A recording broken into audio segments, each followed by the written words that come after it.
আজকের অনুষ্ঠানের প্রধান অতিথি আরজানা সালেক এবং ক্রেস তুলে দিচ্ছেন তার হাতে। আমরা দুজনকেই ধন্যবাদ জানাই। বিসমিল্লাহির রহমানির রহিম। নাটক অনুষ্ঠান আজকে যে আয়োজন করেছে সেই আয়োজনের সভাপতি বিশেষ অতিথি আলম ভাই, বিশেষ অতিথি কামাল ভাই, আমার সামনে উপস্থিত আছে এই এলাকার ভাই ও বোনেরা, মুরব্বীরা যারা আছেন সবাইকে আমার সালাম, আসসালামু আলাইকুম।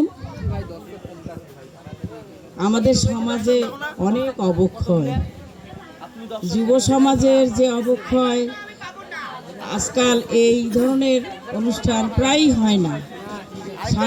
সাংস্কৃতিক অনুষ্ঠান আমাদের মনের খোরাক যোগায়। যে অনুষ্ঠানটা আজকে এখানে হয়েছে আরও হবে, তাতে অনেকে হয়তো আমরা আনন্দ পেয়েছি, তাতে কিন্তু স্বাস্থ্যের জন্য অনেক ভালো।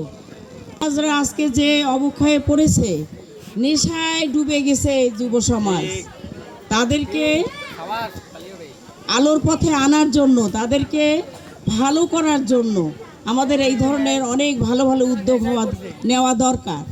প্রধানমন্ত্রী জনাব তারেক রহমান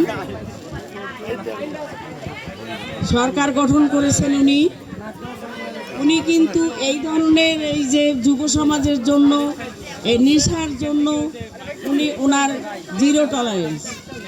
উনি আমাদের সামাজিক উন্নয়নের জন্য অনেক রকম পদক্ষেপ নিয়েছেন।